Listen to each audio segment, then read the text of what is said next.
나는 언제나 내 집을 세우리까? 라는 그 질문에 야곱의 질문만이 아니라 우리의 질문이기도 한 그것에 주님께서 오늘 우리에게 주신 말씀의 제목, 우리의 집을 주님이 친히 세우십니다.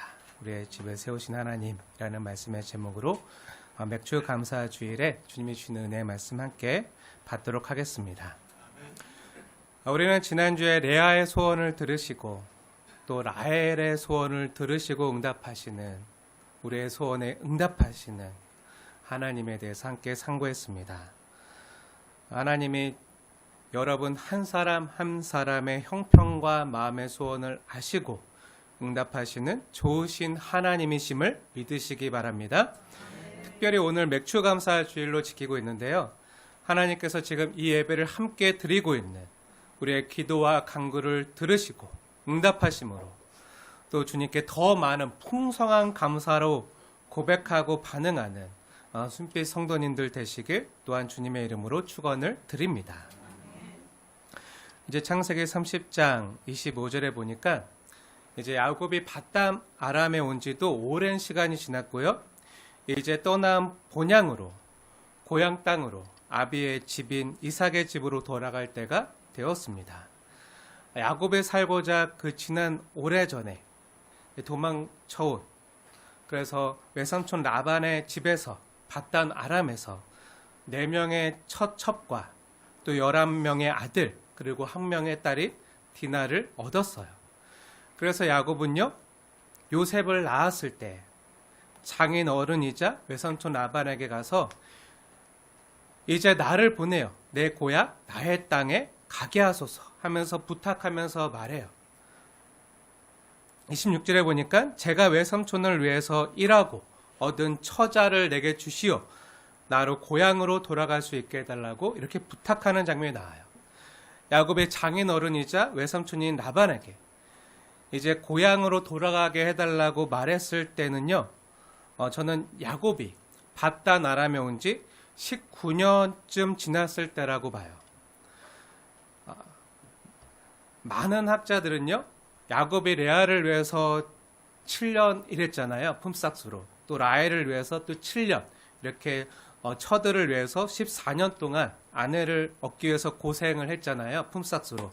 그리고 나머지 6년 동안 그 야곱의 재물을 얻었던 기간이라고 많은 학자들이 얘기하는데, 그 근거가 창세기 한 장 넘기면요, 창세기 31장 41절에 보면 야곱이 밧단 아람에서 20년을 살았잖아요. 그 20년 동안 외삼촌의 2딸을 위해서 14년, 또 외삼촌의 양떼를 위해서 6년 봉사했다고 나오는 걸, 그것을 근거로 그렇게 말하는 학자들이 많은데, 근데 제가 성경을 깊이 자세히 연구했을 때 정확히 말하면요, 야곱이 외삼촌의 양떼를 위해서 6년 봉사한 건 맞지만 정작 처음 5년 동안은요, 요셉을 낳기 전 동안 5년 동안은 외삼촌의 게임에 빠져서 품삯도 제대로 받지 못하고 고생만 하다가 마지막 1년, 밧단 아람에 온 지 19년쯤 됐을 때 마지막 1년 동안 요셉을 낳았을 때부터 이제 고향 집으로 돌아갈 그 품삯과 재물을 얻었다라고 저는 봐요. 왜냐하면 제가 볼 때 요셉이 태어났을 때가 야곱이 밧단 아람에 온 지 19년이 지났을 때 라헬이 요셉을 낳았다고 보는 게 그 연대기상 그 야곱의 아빠인 이삭뿐만 아니라 야곱의 나이, 그리고 나중에 요셉의 나이, 그리고 요셉이 이집트의 총리가 되었을 때, 그리고 나중에 야곱과 그 가족이 다 함께 이집트로 내려가잖아요. 그때 야곱의 나이, 또 요셉의 나이, 이런 것들을 다 총합적으로 고려해 봤을 때, 그 나이 등을 비교하고 계산해 봤을 때 요셉이 태어난 것이요, 야곱이 밧단 아람에 온 지 19년쯤 지났을 때 요셉이 태어났다라고 보는 게 가장 설득력이 있고 그게 맞아요. 물론 저랑 다른 견해를 갖고 있는 분들도 많지만, 그래서 야곱이 자기의 집을 세우기 위한 품삯과 재물을 얻었을 때는 19년 동안은 생으로 고생만 했고 마지막 1년 동안에 하나님이 야곱에게 복 주셔서 풍성한 재물과 품삯을 얻었다라고 보는데요. 만약 이렇게 본다면요, 야곱은요 레아와 라헬을 아내로 얻은 뒤에도 외삼촌 라반에게 계속 속고 사기당하고 또 갑질을 당하면서 자신의 소유로 재산을 얻지 못했다는 게 돼요. 우리가 지난번에도 보았고 방금 창세기 31장 41절 한번 보세요. 우리가 방금 전에 봤지만 창세기 31장 41절과 또 7절 말씀을 잘 비교해서 보세요. 두 절 말씀을 보면 야곱이 자기가 외삼촌 라반에게 몇 번이나 속았다고 나오죠? 네, 10번이나 속아서 품삯을 제대로 받지 못했다라고 두 번이나 41절과 7절에 두 번이나 거듭거듭 말하고 있잖아요. 그렇게 야곱은요 외삼촌에게 계속 속고 속아가지고 자신의 집을 세울 재물을 얻지 못하고 있었던 거예요. 19년 동안. 야곱은 바단 아람에 와서 그동안 요셉이 태어날 때까지 정작 가진 거라곤요 처자식밖에는 아무것도 없는 거예요. 그 많은 처자식들을 먹여 살리려면 가진 게 있어야 되는데 돌이켜보니까 외삼촌을 위해서 등골 빠지게 열심히 일만 했지 정작 자기 손에 쥐는 것은 아무것도 없어요. 그래서 고향 땅으로 돌아갈 그것도 부족하고 너무 힘들게 지금까지 살아온 거예요. 그래서 이렇게 살다간 안 되겠다. 더 이상 이렇게 못 살겠다. 이용만 당하고 내 자신을 위한 또 내 처자식들을 위한 집은 나의 집은 언제나 세울 수 있을까 막 고민하다가 여기서는 안 되겠다. 가망이 없다. 희망이 없다. 비전이 없다. 그래서 처자식을 데리고 떠난 고향 아버지의 집으로 가려고 라반에게 지금 그거 허락해 달라고 요셉이 태어났을 때 찾아간 거예요. 근데 라반이 그냥 보낼까요? 아니죠. 그냥 보낼 라반이 아니죠.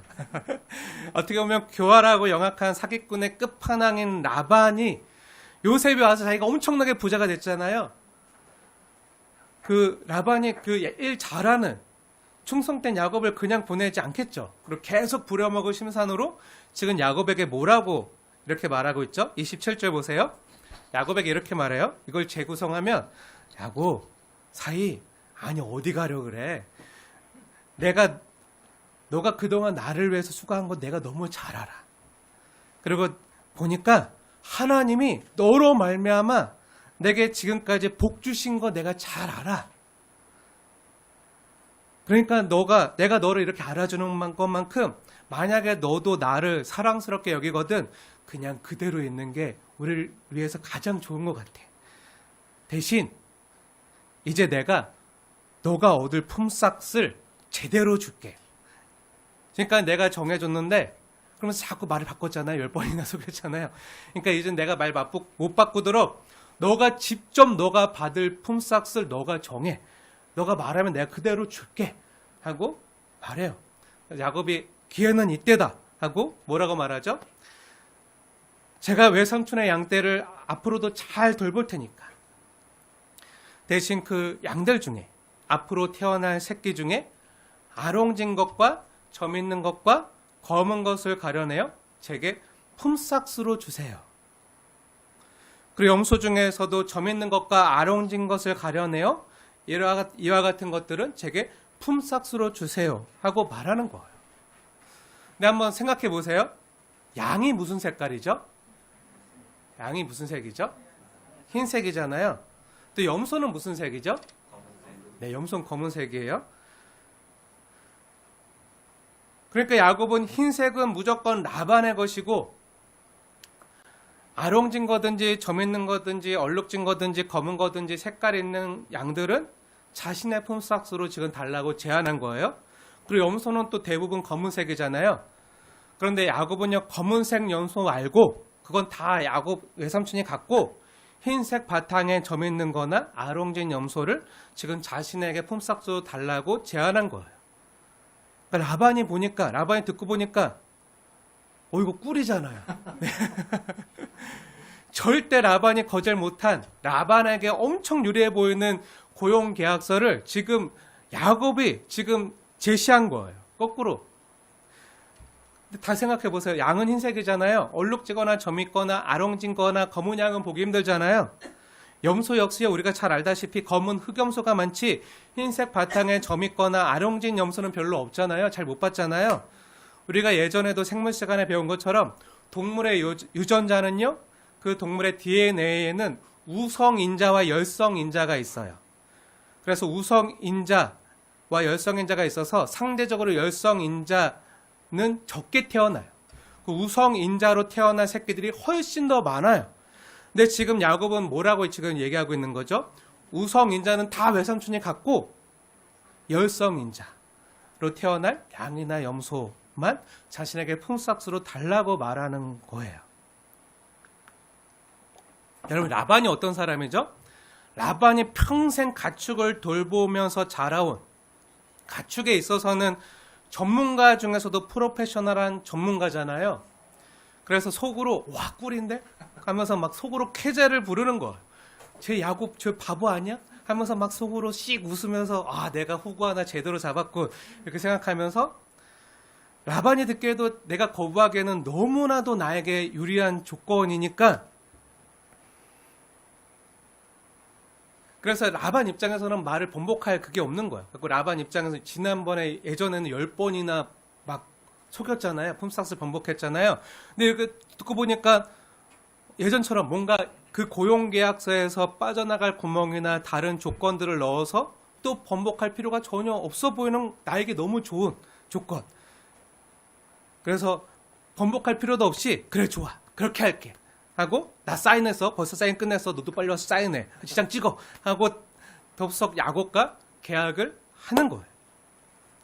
그리고 라반이 어떻게 하죠? 야곱에게 흰색 양 그리고 검정색 염소만 맡기고 라반의 아들들에게는 점 있는 것, 아롱진 것, 얼룩진 것들을 다 구별해서 데리고 야곱이 가축을 치는 곳에서 사흘길을 멀리 떨어진 곳에서 가축을 치게 했어요. 왜 그랬죠? 이유가 뭐죠? 네, 섞이지 않게.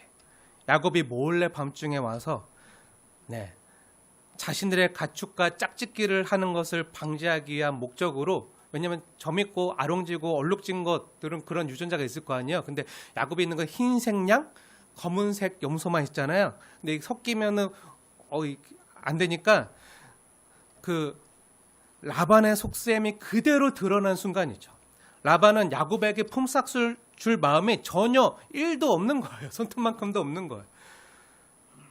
그런데도 지금 야곱은요, 라반이 절대로 거절 못한 내용들로 고용계약서를 직접 써가지고 내민 거예요.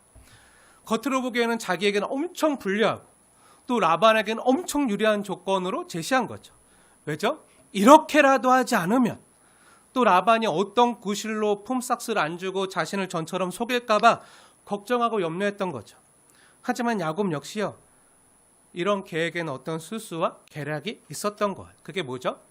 37절 보면 야곱이 어떻게 하죠?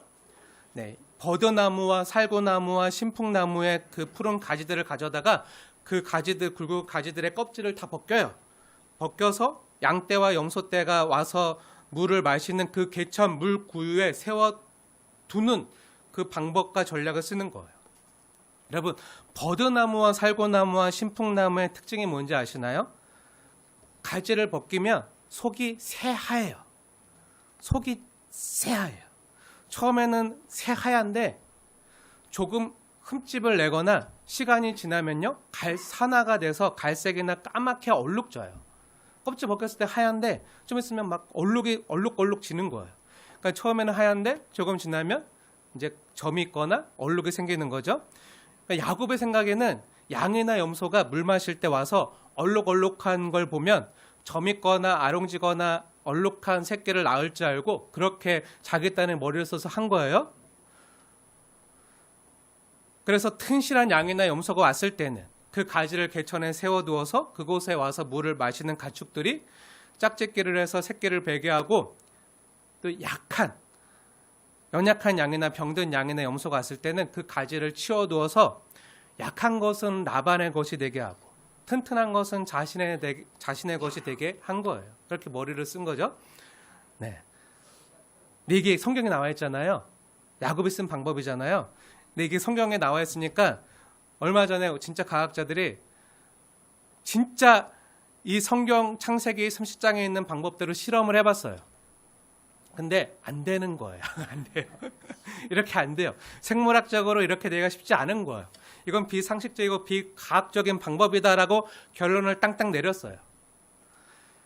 근데 이러한 야곱이 썼던 방법이 상식적이고 과학적이지 않다는 것은 당시 라반도 알았어요. 전문가였으니까. 가축 사육의 전문가였던 라반도 너무 잘 알고 그동안 자기가 평생 이렇게 하면서 알았던, 그리고 라반이나 과학자들, 오늘날의 과학자들도 우성인자가 훨씬 더 유리하다는 것도, 그런 새끼를 낳을 수 있는 확률이 높다는 것 너무 잘 알지만, 근데 라반이나 과학자들이 간과했던 게 뭐죠? 네, 다음 장 31장 보면 나오지만 생명의 주관자 되시는 하나님께서 역사하시며 개입하시고 간섭하시며, 하나님이 어떤 분이죠? 창조주 하나님이잖아요. 양과 염소 같은 그 피조물을 만드신 하나님이 하시면 못할 게 없다는 거예요. 다음 장 창세기 31장 9절 말씀 한번 자세히 보세요. 창세기 31장 9절 말씀을 보면 야곱이 뭐라고 고백하죠? 하나님이, 주어가 하나님이죠. 하나님이 이같이 내게 주셨느니라. 요약하면 하나님이 이같이 내게 주셨느니라. 다른 말로 하면 뭐죠? 하나님이 하셨다는 거예요. 하나님이 하셨다. 하나님이 없다고 생각하는 세상 사람들에게 야곱이 썼던 방법은요, 어떻게 보면 비상식적인 내용이지만, 비과학적인 방법이지만, 하나님이 살아계시다고 믿는 저와 여러분에게는요, 너무나도 지극히 당연하고 상식적인 내용이 되는 거예요. 왜죠? 양과 염소를 만드신 분이 하나님이시고, 그 양과 염소에게 생명을 주시는 분이 하나님이신데, 생명도 주시는 분이 하나님이신데, 그 가축의 색깔 정도야 얼마든지 컨트롤 하실 수 있겠죠. 그래서 어떻게 되었죠? 네, 하나님이 야곱을 도우셔서 야곱이 의도한 대로 얼룩진 나뭇가지를 본 짐승들은요, 얼룩진 새끼들을 낳게 하셔서 야곱이 매우 번창하게 하셨어요. 번성케 하셨어요. 1년 만에. 아까 제가 라반과 요셉이 이 계약을 맺었을 때가 요셉을 낳았을 때, 야곱이 바단 아람에 온 지 19년째 되었을 때 이런 일이 있었다고 했잖아요. 그리고 다음 장 보면 야곱은 바단 아람에 온 지 20년째 이제 고향에 돌아가잖아요.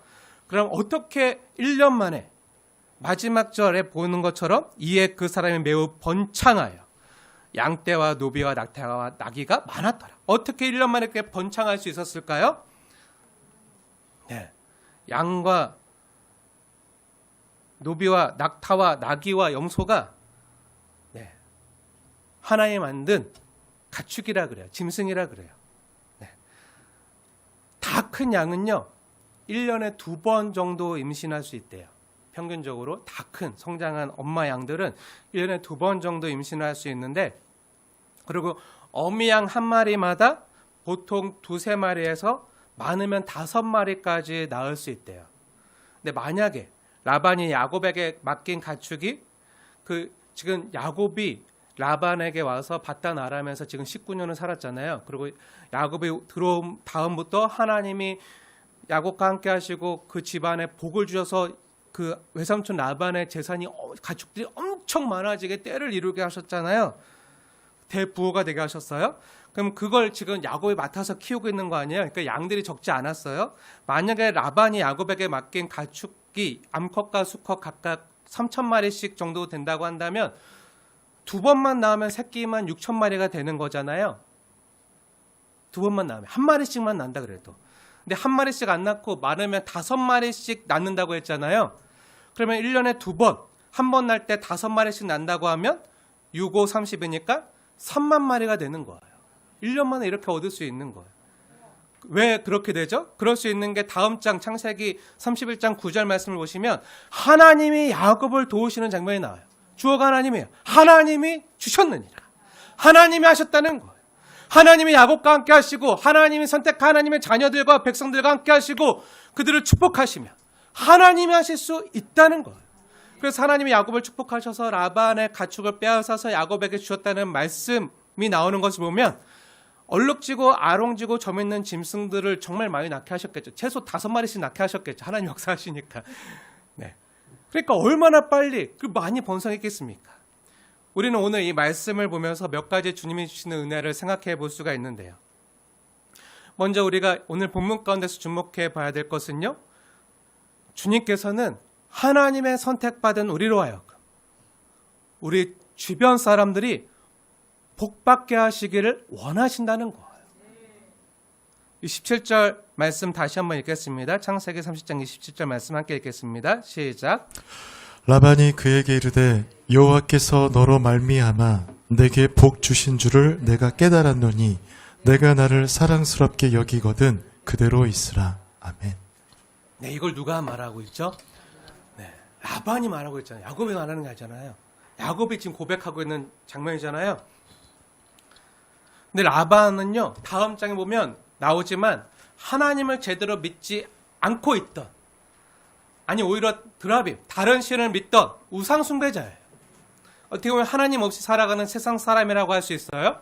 그래서 막 속이고 갑질하면서 막 사기치면서 살아요. 악한 자예요. 그런 자가 야곱을 만났어요. 하나님이 선택하시고 하나님이 함께 하시는 야곱에게 지금 뭐라고 고백하고 있죠? 라반이 그에게 이르되 여호와께서 너로 말미암아 내게 복 주신지를 내가 깨달았노라. 하나님이 너로 말미암아 너 때문에 나에게 하나님이 복을 주신 줄을 내가 알겠다. 인정, 핵인정. 이렇게 말하는 거예요. 쉽게 말하면 여러분이 만약에 어느 회사에 취직을 했는데 여러분이 입사하고부터 그 회사 매출이 막 올라가고 잘 되는 거예요. 처음에는 그 회사 매출이 겨우 한 달에 2천만 원 벌기도 힘들었는데 여러분이 막 들어가니까 막 한 달에 2억 매출, 아니면 어떨 때 막 20억 매출 막 이렇게 되는 거예요.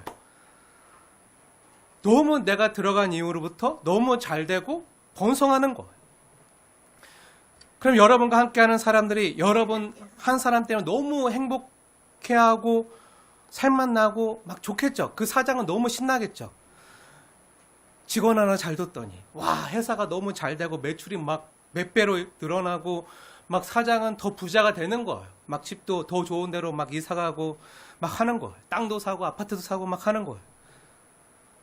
여러분이 가는 직장이나 사업체나 모임이나 단체가요, 하나님이 함께 하시는 여러분 한 사람 때문에 여러분이 들어감으로 인해서 너무 잘 되고 번성하는 것을 보면 여러분을 만나는 사람들이 여러분 때문에 힘이 나겠죠. 그 여러분 때문에 막 너무 행복해하고 살맛 나고 힘이 난다는 말을 하는 거예요. 근데 보면은요, 사장이나 어느 기업체 입장에서는요, 정말 오래도록 함께 곁에 두고 싶어 하는 정말 힘이 되는, 이 회사에 없어서는 안 될 정말 핵심 직원이 있는 반면에 저거 그냥 고용계약서만 아니면 그냥 빨리 내가 잘라버리는 건데 하면서 막 보면 한숨 쉬고 빨리 자진 퇴사해서 나가기만 바라는 직원들도 있을 수 있겠죠. 고용계약서 때문에 강제 퇴직을 못 시킬 뿐이지 데리고 있으면서 막 스트레스 받고 골치 아프고 빨리 자진 퇴사해서 퇴사하길 바라는 직원이 있을지도 몰라요. 사랑하는 여러분, 축복합니다. 기왕이면 예수님과 함께하는 여러분이 가는 곳곳마다 환영받고, 또 여러분이 그곳에 감으로 인해서 여러분이 속한 가정이나 직장이나 사업체나 단체가 여러분 때문에, 여러분과 함께 하시는 주님이 주시는 복 때문에 잘되고 형통하게 되어지길 축복합니다. 야곱이요, 라반에게 그런 사람이었어요. 야곱이 들어와서 하나님이 야곱으로 말미암아 야곱과 함께 있는 라반에게도, 그 세상 사람들에게도 복을 주신 줄 하나님을 제대로 안 믿는 세상 사람들도 다 알고 하나님 땡큐 하는 거예요. 근데 야곱 입장에서는 이렇게 생각할 수 있어요. 하나님, 그럼 뭐예요? 나만 쇠 빠지게 고생하는데. 아니, 나로 인해서 외삼촌 라반만 복 받으면 뭐예요? 나는 여전히 아무것도 없는데 19년 동안 고생만 했는데 처자식도 제대로 못 먹이고 있는데. 근데 여러분이 만약에 어느 직장에 들어가서 최선을 다해서 성실하게 근면하게 회사를 위해서, 또 직장 상사나 사장을 위해서 시간과 에너지를 다 바쳐서 일했는데 나에게 돌아오는 건 적고 월급 200만 원, 300만 원밖에 안 되고 사장은 몇십억씩 가져가고 사장만 배부르고 사장만 잘 되는 거 보면 어떨까요? 일은 내가 했는데 사장 와서 가끔 괴롭히고 부려먹는 것밖에 안 했는데 막 하면서 막 근데 사장만 잘 되는 거 보면 어떨까? 일한 거 열심히 일한 건 안 돼. 땀 흘린 건 안 돼. 사장은 시원한 에어컨 쐬면서 수박이나 먹고 있고 시원한 아이스 커피나 마시고 있고. 근데 하나님이 복 주시고 함께 하시는 나로 인해서 사장은 막 1년에 수천만 원, 수십억, 수억씩 가져가서 부자가 되는데 나는 여전히 아무것도 없고 여전히 새들어 살고 여전히 살림살이는 퍽퍽하고 대출금 갚는 것도 힘들고 처자식 먹이고 공부시킬 돈도 없고 그러니까 제주는 곰이 부리고 돈은 대놈이 받아간다더니만 하면서 그 말처럼 속담처럼 나는 지난 몇 년 아니 몇십 년간 고생해도 돌아오는 건 하나도 없는데 사장만 잘 되면 속이 어떻겠어요? 겪어보셨죠? 야곱이 지금 그 상황이에요. 지금 그런 거예요. 지난 19년간 고생해서 외삼촌 라반만 잘 되게 해줬지. 그 회사만 잘 되게 해줬지. 자기에게 돌아온 건 아무것도 없는 거, 인정받지 못하는 거, 성과가 없는 거, 보람이 없는 거. 그래서 뭐라고 고백하죠? 30절 말씀 함께 읽겠습니다. 30절 말씀 함께 읽겠습니다. 시작. 내가 오기 전에는 외삼촌의 소유가 적더니 번성하여 때를 이루었으니 내 발이 이르는 곳마다 여호와께서 외삼촌에게 복을 주셨나이다. 그러나 나는 언제나 내 집을 세우리이까. 아멘. 네, 무슨 말이죠? 바꿔서 말하면 뭐죠? 제가 입사하기 전에는 이 회사가 조그맸는데 내가 입사해서 열심히 영업하고 열심히 발로 뛰니까 하나님이 나에게 복 주셔서 이 조그만 영세 기업이 중소기업이 되고 대기업이 되고 엄청 잘 되고 매출도 성장하고 승승장구하고 당신은 사장은 엄청 부자가 됐는데 근데 나는 아예 또 새들어 살아요. 대출금도 못 갚고 있고 처자식이 힘들어하고 있어요. 나는 언제나 내 집을 세우리까. 지금 이렇게 말하는 거예요. 뭔가 감이 확 오시죠? 사랑하는 여러분, 이런 생각을 하는 우리에게 성경이 말하는 게 뭐죠? 성경이 뭐라고 우리에게 지금 말하고 있죠? 네. 그럼에도 불구하고 우리에게 맡겨진 일에 최선을 다하면요, 하나님이 결국 우리를 복 주신다는 거예요. 하나님이 우리와 함께 하시며 우리를 인도하시며 이끄시고 내게 뜻한 것을 하나님이 다 이루기까지 나를 떠나지 아니하시고 하나님이 직접 성취해 주신다는 것. 그리고 다음 장 보면요, 문맥을 보면요, 31장에 보면 그동안 나를 힘들게 하고 핍박하는 자를 주님이 그 모든 상황을 다 아시고 내 억울함을 풀어 주신다는 거예요. 신원해 주신다는 거예요. 갚아 주신다는 거예요. 그래서 다음 장 창세기 31장 9절에 나오는 말씀처럼 하나님이 내게 이같이 주셨다는 거예요. 라반이 갖고 있던 그 모든 것을 하나님 어떻게 하셨다고요? 나에게 갚아 주셨다고요. 라반이 지금까지 부자 되고 성공할 수 있었던 건 하나님이 모든 것을 나에게 주기 위한 과정이었다고요. 그리고 12절 말씀에 있는 것처럼 라반이 야곱에게 행한 모든 것을 하나님이 어떻게 하신다고요? 보시고 결국 신원해 주신다고요. 갚아 주신다는 거예요. 그리고 그것은 내가 하는 것이 아니라 누가 하신다고요? 누가 한다고요? 하나님이 친히 하신다는 거예요. 여러분 잘 보세요. 창세기 31장 9절의 주어가 누구죠? 주어가 뭐죠? 하나님이 주어예요. 내가 주어가 아니에요. 야곱이 주어가 아니에요. 하나님이 주어예요. 하나님이 하신다는 거예요. 어떻게 보면 야곱이 얼룩진 나뭇가지를 냇가에 세워둔 수수와 방법은 하나님이 하지 않으면 망하는 방법이죠. 망하는 방법이었어요. 상식적이거나 과학적으로 그럴 수 없잖아요. 근데 이게 가능한 이유가 뭐죠? 네, 하나님이 개입하시고 간섭하셨기 때문에, 하나님이 직접 그렇게 하셨기 때문에 그렇게 된 거예요. 야곱이 한 게 아니에요. 야곱이 계획하고 실행해도요, 하나님이 돕지 않으시면요, 하나님이 함께하지 않으면요, 아무것도 안 되는 거예요. 그리고 우리의 주어가 되시는 하나님은 자신을 어떤 분으로 자신을 소개하고 있죠? 창세기 31장 13절 보세요. 뭐라고 소개하고 있죠? 나는 베델의 하나님이라 라고 소개하고 계세요. 베델의 뜻이 뭐죠? 하나님의 집이잖아요. 집, 엘, 하나님, 하나님의 집이잖아요. 이걸 누가 이렇게 처음에 베델이라고 불렀죠? 네, 야곱이 불렀잖아요. 야곱이 창세기 28장에서 형을 피해서 살고자 도망치던 그 루스라는 험한 산길에서 돌베개 베고 자다가 꿈에서 주님을 만나고 일어나서 베델이라고 불렀잖아요. 그리고 내가 안전하게 돌아오게 하시면 내가 이곳에 하나님의 집을 세우겠다고 베델이를 하겠다고 고백하잖아요.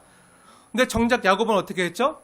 네, 바단 아람에서 하나님의 집은 까마득히 있고 주님의 집을 세운다는 생각 까마득히 있고 지난 19년 동안 아니 내 집은 언제 세워지나 나의 집은 언제 세워지나 나는 언제나 내 집을 세우리까 하고 30장 30절에 고백하고 있잖아요. 바단 아람의 삶에서 그냥 하루하루 사는데 급급했던 야곱의 관심은요, 하나님의 집이 아니라 내 집이었어야 되지. 아까 우리 장로님 기도하셨던 것처럼 하나님의 나라와 주의 몸된 교회를 위해서 살지 못하고 내 자신의 만족과 유익만을 위해 살던 그런 야곱의 모습이 그것도 우리의 모습이에요.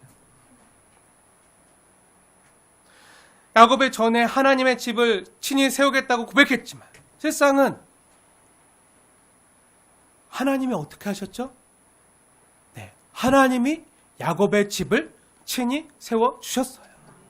그 바단 아람에서의 20년의 기간 동안 19년 동안은 하나님이 그 처와 자식들을 얻게 해주시면서 집을 세우셨고 또 1년 동안은 그 재물을 가지고 고향 땅에 돌아와서 하나님 나라를 세워갈 수 있도록 기틀을 마련할 수 있도록 하나님을 친히 세우시던 야곱의 집을 세우시던 이스라엘 나라를 친히 세우시던 과정이었어요.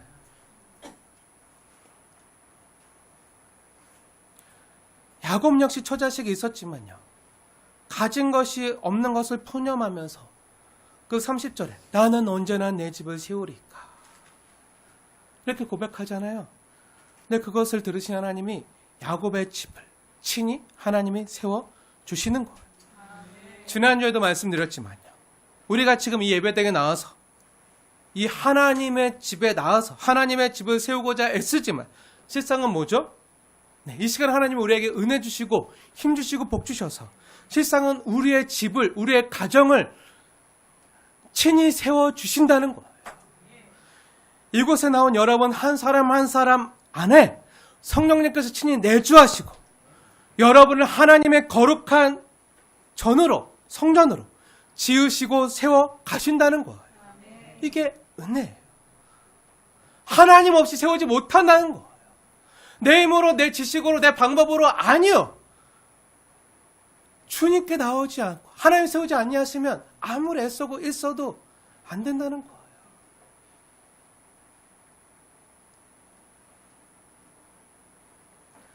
저는 이 본문을 여러 번 묵상하고 생각하다가요. 주님이 생각나게 하시고 깨닫게 하신 말씀이 있었는데요. 바로 야곱의 집을 세우신 하나님께서 구약 성경에 또 다른 집을 하나 더 세우고 계시거든요. 하나님께서 구약 성경에 야곱의 집뿐만 아니라 다윗의 집을 친히 세우시는 장면이 나와요. 어디 나오죠? 사무엘하 7장에 나와요. 한번 보세요. 다윗 역시 뭐라고 하나님께 간구하고 소원하죠?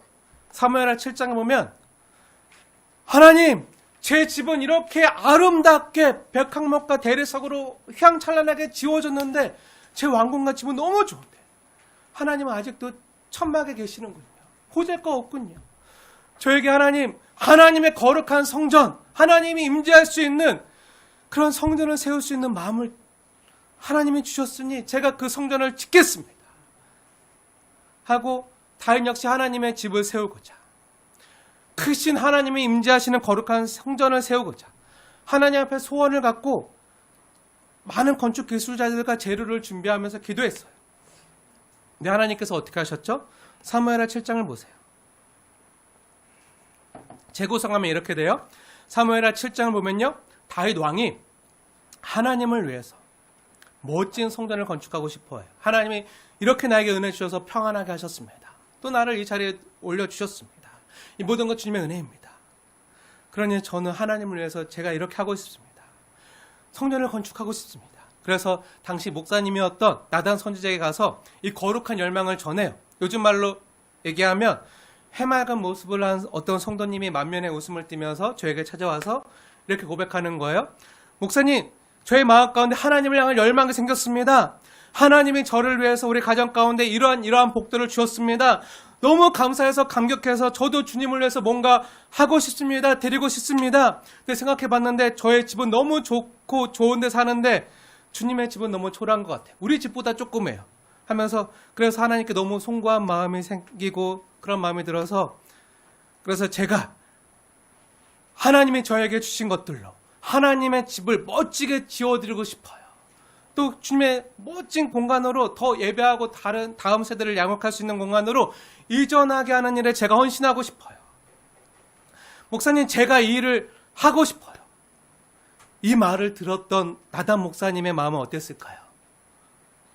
네, 힘이 났겠죠. 너무 기뻤겠죠. 그래서 나단 목사님이 어떻게 하죠? 흔쾌히 허락해요. 사무엘하 7장 3절을 보시면 뭐라고 얘기하죠? 여호와께서 왕과 함께 하시니 마음에 있는 것을 행하소서 하고 말해요. 너무 기쁘니까. 그 마음이 너무 기쁘니까. 근데 어땠죠? 하나님의 생각은 달랐어요. 하나님께서는 그날 밤에 나단 목사님에게 직접 이렇게 말씀하세요. 나단아, 가서 다윗에게 이렇게 전해라. 다윗아, 너가 내 집을 건축한다고? 아니다. 내가 언제 나를 위해서 백향목 집을 건축해달라고 말한 적이 있느냐? 내가 언제 나를 위해서 좋은 집을 달라고 한 적이 있느냐? 아니다. 그러면서 뭐라고 말씀하시죠? 다윗아, 내가 너를 위해서 친히 집을 지어주겠다. 그리고 은혜의 약속을 주시는 거예요. 함께 보겠습니다. 9절 말씀에 뭐라고 얘기하시죠? 너가 가는 모든 곳에서 내가 너와 함께 있어. 내 모든 원수를 내 앞에서 면하였은즉. 그래서 땅에서 위대한 자들의 이름같이 너의 이름을 내가 위대하게 만들어 주리라. 그리고 11절에 뭐라고 하죠? 그 11절 중간에 너를 모든 원수에서 벗어나 내가 편히 쉬게 하리라. 여호와가 또 내게 이르노니 여호와가 너를 위하여 집을 짓고. 뭐죠? 하나님 우리를 위해서 뭐 해주신다는 거죠? 네, 우리의 이름을 높여주고 우리에게 안정된 삶을 주고 평안과 안식을 주시겠다는 약속이에요. 믿음으로 받으시기 바랍니다. 근데 그 안식하려면 안식을 위해서 어떻게 되죠? 안식하려면 쉴 곳이 있어야 되잖아요. 그래서 하나님이 친히 우리가 편히 쉴 집을 만들어 주시겠다는 약속이에요. 사실 이 사무엘하 7장의 말씀은요, 다윗 언약이라고 부르는 매우 중요한 약속인데요. 그래서 12절에 보면 다윗의 씨로 인해서 그 나라의 왕위는 영원히 보존되고 장차 이 나라에서 만왕의 왕이신 예수 그리스도가 메시아가 오실 것이다. 그리고 그로 인하여 세워지는 이 하나님의 나라는 이 땅 가운데 영영이 서게 될 것이다.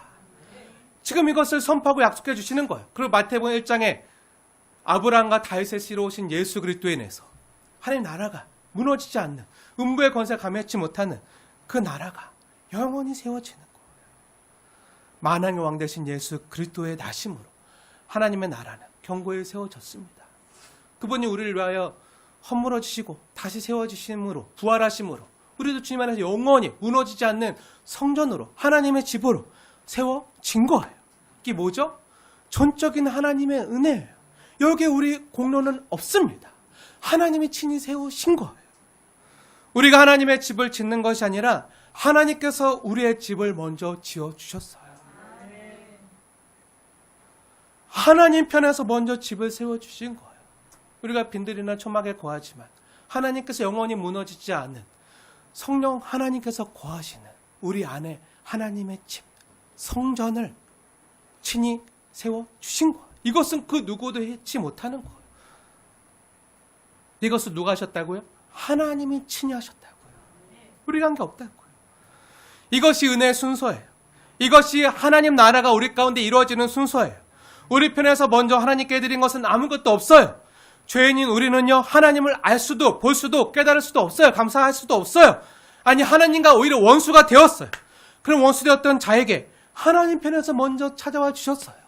손 내밀어 주시고 그 손으로, 그 못 박힌 손으로 우리를 건져 주셨어요. 채찍에 맞으시고 우리를 위해 죽어주심으로 우리를 향한 하나님의 애달프고 애절한 사랑을 친히 보여주심으로 그 사랑을요 확증해 주셨어요. 그 증거 뭐죠? 십자가잖아요. 그 십자가의 증인으로 지금 성령 하나님께서 우리에게 말씀해 주시잖아요. 그래도 우리는 주님을 위해서 무엇인가 할 만한 그 어떤 능력도 없었어요. 그러자 하나님께서 어떻게 하시죠? 친히 성령 하나님을 우리에게 보내주시는 거예요. 그리고 그 성령 하나님을 우리 안에 내주하게 하시고 친히 하나님의 집을 지어주시는 거예요. 그 집에 하나님이 들어오셔서 함께 살림을 차리시는 거예요. 그 집을 만드신 분도요, 그 집에서 날마다 일용할 양식과 살림살이를 영적인 능력과 그것을 가져다 주시는 분도요, 하나님이세요. 오늘이 맥주 감사 주일인데요. 우리가 지나온 길을 돌이켜보면요, 그 어느 것 하나 하나님의 은혜가 아닌 게 없어요. 우리가 이 시간 주님께 드리는 이 시간도, 우리가 하나님 앞에 우리 발로 나올 수 있는 건강도, 이 계단 오를 수 있는 힘도 주님이 주셨기에, 또 이 시간 하나님께 드리는 물질과 헌신도요, 주님께서 그것을 얻을 수 있는 능력과 지혜를 주셨기에 가능한 거예요. 주님이 주시지 않으면요, 아무것도 할 수 있는 게 없는 거예요. 우리가 오늘 일용할 양식을 먹는 것도, 그 쌀을 살 수 있는 직장도, 돈도, 그 밥을 함께 먹을 수 있는 가족과 친구도, 또 지체들도, 형제들도, 자매들도, 또 우리가 밥을 먹을 때, 좀 이따 밥을 먹을 텐데 시간 지장하시죠? 네, 빨리 예배 끝날 거예요. 네, 그 밥을 먹을 때 맛있게 먹을 수 있는 그 밥 숟가락을 뜰 수 있는 팔의 근력도, 또 밥을 맛있게 먹을 수 있는 입맛도 다 뭐죠? 하나님 우리에게 은혜로 준 거예요. 은혜로 말미암은 거예요. 주님이 이 모든 것들을 우리에게 먼저 공급해 주셨기에 우리가 그것들을 누리고 그 많은 것 중에 일부분을 주님께 드릴 수 있는 거예요. 우리도 다윗과 같이 하나님께 뭔가 좋은 것을 드리고자 했을 때 하나님은요, 이렇게 우리에게 말씀하시는 거예요. 얘야, 네가 날 위해 뭘 한다 그러니? 너는 그동안 너무 애썼다. 나와 함께 내 이름을 위해서 그동안 너무 수고했다. 너가 정말 수고가 많았다. 내가 잘 안단다. 나는 이 일을 위해서 너를 택했는데 그동안 너는 정말 충성되게 잘 해주었다. 때때로 넘어지고 쓰러졌지만 그럼에도 할 수 있는 최선을 다했고 내가 안단다. 그러한 너를 내가 기뻐한단다. 이젠 너뿐만 아니라 너의 자녀, 너의 후손, 믿음의 다음 세대를 통해서도 이러한 나의 뜻을 계속 이 땅 가운데 견고히 세워가길 원한단다. 너뿐 아니라 너와 함께한 너 옆에 있는 사람들에게 내가 복을 주고 또 너와 함께한 다음 세대 속에서도 하나님 나라를 더욱더 견고히 세워가길 원한단다. 나는 너가 나를 위해 무엇인가 하는 것보다 너가 나와 함께 내가 세운 이 집에 있는 것을 더 기뻐한단다. 이게 우리 주님의 마음이라는 거예요. 이 얘기를 사무엘하 7장에서 주님이 다윗에게 말씀하시는 거예요. 그 말씀을 들은 다윗의 반응이 뭐죠? 하나님, 저 하나님의 집을 짓고 싶어요. 하니까 하나님이 뭐라고 말씀하셨죠? 응, 넌 안 돼. 하셨잖아요. 어떻게 보면. 그에 대해서 다윗이 뭐라고 말하죠? 하나님, 왜 나 안 돼요? 나 하고 싶어요. 교회 이전하고 주의 교회 짓는 거에 나 정말 쓰임 받고 싶어요. 내가 헌신하고 싶어요. 왜 못하게 하셔? 하고 싶어요. 이렇게 얘기했나요? 네, 그런 갈망과 원함이 있었지만 그런 고백하는 게 아니죠. 그럼 원망이나 한숨 섞인 불평이 아니라 오히려 어떻게 하나님 앞에 반응하고 있죠? 오히려 말할 수 없는 감격으로 기쁨의 탄성을 쏟아내면서 지금 감탄을 하나님께 찬송을 부르는 거예요. 아까 특송했던 그 가사의 내용대로 하나님의 영광을 위하여 주체할 수 없는 그 은혜 받은 마음을 쏟아내는 거예요. 그 내용이 사무엘하 7장에 기록되어 있어요. 한번 보세요. 18절 보세요. 다윗의 고백을 함께 보고 듣겠습니다. 한번 들으세요. 사무엘하 7장 18절 제가 읽겠습니다. 그래서 뭐라고 고백하죠? 다윗 왕이 요 앞에 들어가 앉아서 이르되 주 여호와여, 나는 누구이오며 내 집은 무엇이길래 나를 여기까지 이르게 하셨나이까? 무슨 말이죠? 주님, 제가 뭐라고 이렇게 저를 사랑하십니까? 주님 제가 뭐라고 이렇게 저를 위하십니까? 28절 29절도 함께 읽겠습니다. 28절과 29절 함께 읽겠습니다. 시작. 주 여호와여 오직 주는 하나님이시며 주의 말씀들이 참되시니이다. 주께서 이 좋은 것을 주의 종에게 말씀하셨사오니 이제 청하건대 종의 집에 복을 주사 주 앞에 영원히 있게 하옵소서. 주 여호와께서 말씀하셨사오니 주의 종의 집이 영원히 복을 받게 하옵소서 하니라. 아멘. 축복합니다. 주 여호와께서 말씀하셨사오니 주의 종의 집이 영원히 복을 받게 하옵소서. 아멘 하신 그대로 주께서 이루실 줄 믿습니다. 주 여호와께서 말씀하신 걸 믿음으로 받으시면 주님이 이루신다는 거예요. 이 내용의 고백이 뭐죠? 다윗의 고백의 내용이 뭐죠? 지금 다른 표현으로 우리의 표현으로 바꾸면요. 지금 다윗이요 너무 기뻐서 가슴 벅찬 마음으로 자신의 소원과 간구가 하나님 앞에 거절당했지만 그럼에도 불구하고 하나님이 나에게 해주신 것이 너무 기쁘고 감사해서 벅찬 마음으로 이렇게 노래하면서 찬양하는 거예요. 주님 제가 뭐라고 저를 이리도 귀하게 여기신단 말입니까? 주님 제 집이 뭐라고 이렇게 저의 집을 이렇게 종의 집에 복을 주신단 말입니까? 주님 너무 기쁩니다. 은혜가 넘칩니다. 주의 말씀대로 행하사 주님 말씀 그 언약을 우리 가운데 이루어지사 종의 집이 영원히 복을 받게 하옵소서. 주님 제가 원하고 간구하는 것이 아니라 하나님이 말씀하신 대로 하나님의 뜻이 우리 가정 가운데 우리 자녀들 가운데 이 다음 세대 가운데 이루어질 줄 믿습니다. 주의 말씀대로 행하사 종의 집이 영원히 복을 받게 하옵소서. 저뿐 아니라 믿음의 다음 세대에도 이를 나타내소서. 나뿐만 아니라 종의 집에 주님의 집 하나님의 집인 이 순빛교회에도 나뿐 아니라 우리와 함께한 중고등부 유초등부 나중에 우리가 자라서 올라갈 청년부 또 장년부 그리고 앞으로 세워질 일꾼들에게도 그리고 앞으로 이 교회에 오게 될 많은 영혼들과 또 앞으로 태어날 우리 다음 세대들에게까지 하나님이 지금까지 우리와 함께 하셨듯이 그들에게도 함께 하시오. 이런 복과 은혜를 주님께서 내리실 것입니다. 주의 집이 영원히 복을 받게 하옵소서 하는 감탄과 찬양을 쏟아내는 거예요. 그렇습니다. 주님께서 여러분의 가정과 또 우리 순빛교회 가운데 또 이 시간 비대면으로 함께 예배하는 지체들의 가정 가운데 이렇게 행하실 줄 믿습니다. 이러한 선하신 주님을 믿고 하나님이 친히 세우시는 집에서 성령님과 함께 든든히 거하시는 저와 여러분 되어지게 주님의 이름으로 축원을 드립니다.